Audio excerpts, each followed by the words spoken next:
once again, everything here where there's a future will always going to be uncertain. Okay, so let's see here.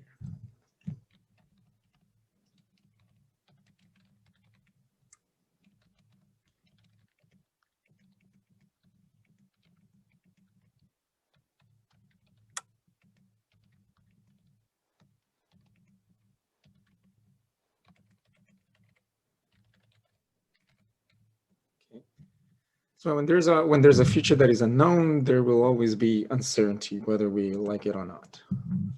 So this empty space of uncertainty creates emotions of fear and self-doubt, everything. Okay, so let me put, actually, let me use this as a text here, make it easier.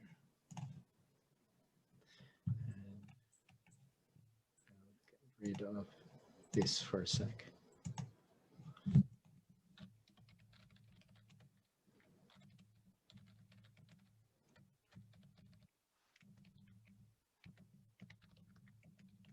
Certainty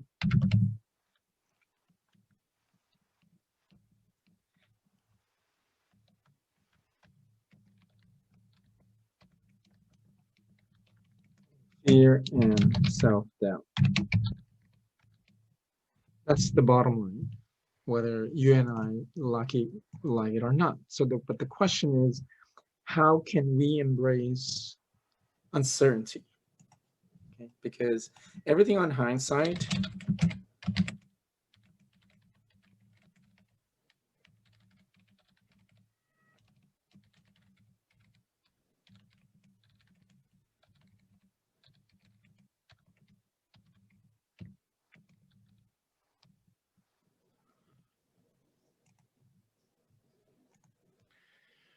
is always going to be good, whether you like it or not. And hence, that's why if you have this already, then everybody will basically be millionaires. Everybody will make money. Basically, that's it. If you know everything in terms of what's happening, and you have certainty, that will be boring as well, because now you know what the future basically holds. So the question is, yes, how can we embrace the uncertainty? You embrace uncertainty based on variables.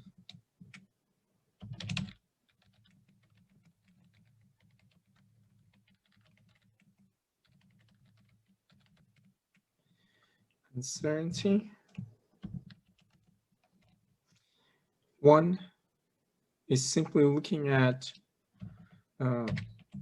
mainly the awareness of one's values and principles.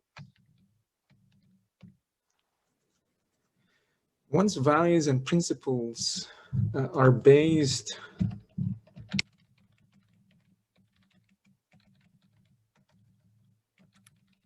on one's belief system, especially the supporting ones, the supporting beliefs. So you might be asking, what are these values and principles that I need to be aware of within that moment? Number one, your value of responsibility. To be responsible, you need to accept within that moment of what is, regardless of whatever it is going to be, because when you're trading and using a chart and you're seeing it within that moment and you want to be objective, because the way how they are, the way that it is, then it is what it is. Within that moment, I'm talking in the present moment in time. So let's say right here, that moment present in time, there is a probability that it is going to drop. And hence we're creating on terms of that probability. We're looking at facts, we're looking for evidence why we either have to enter to go short or long. And then this is where the trade management happens. Is it still within the criteria of the actual trade itself? Now, cognitive bias will always going to happen through there. And hence, as well, when we looked in terms of as a group, what is the probability? It wasn't the Kiwi in particular.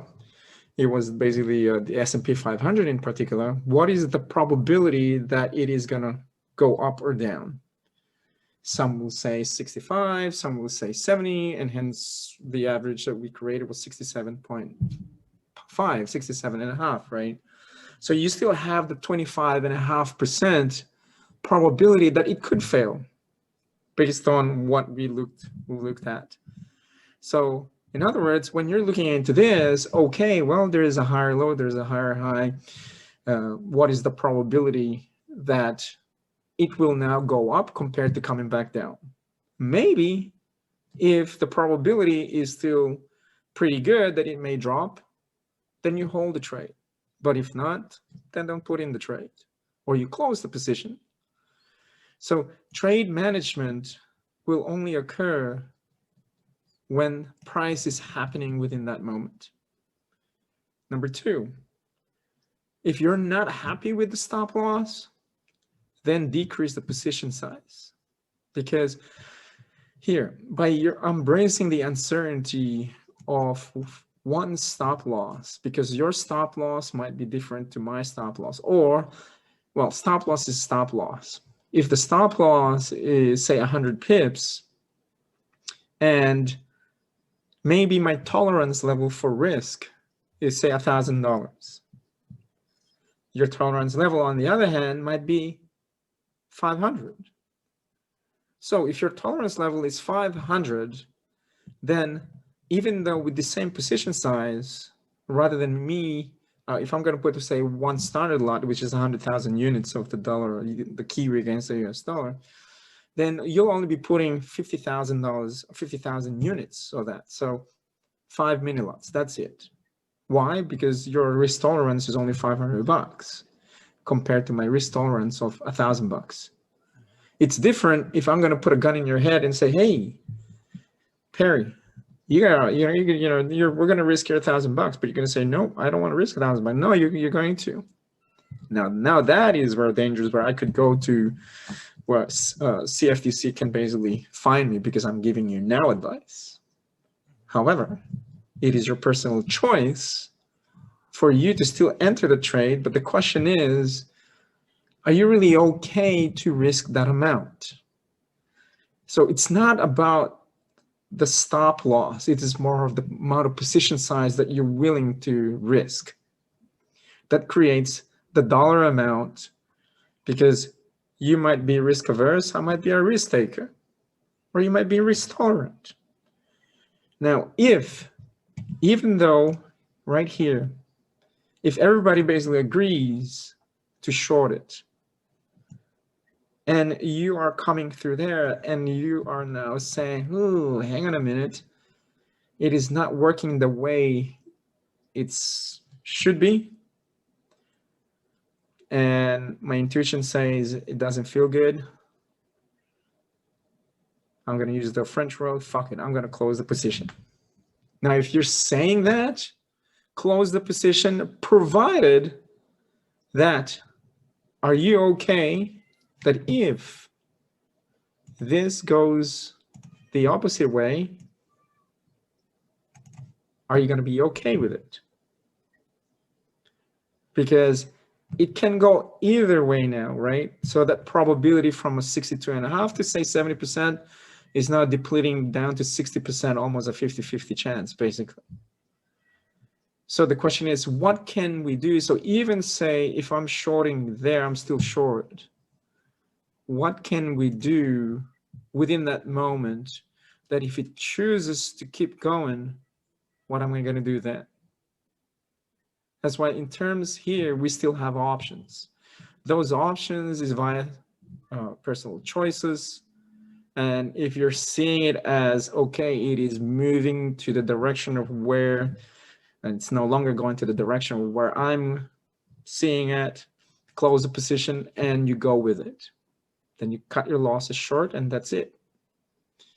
So this is where making a personal choice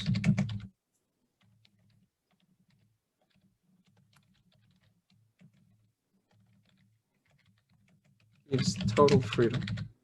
And in my opinion, that's what freedom is.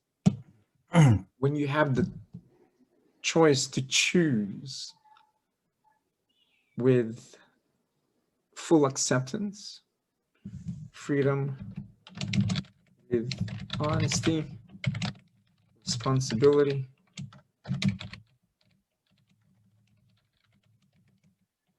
accountability,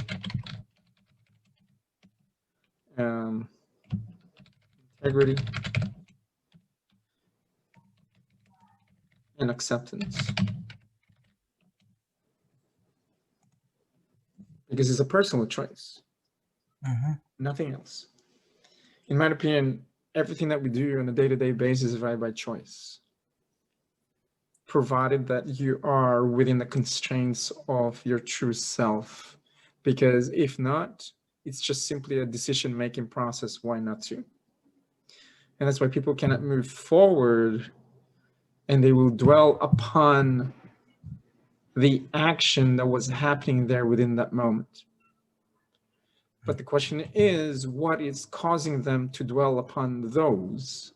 Is because they don't know themselves well enough yet. They lost themselves along the way in the past. That's why they keep living in the past. It happens to you there too sometimes, Perry.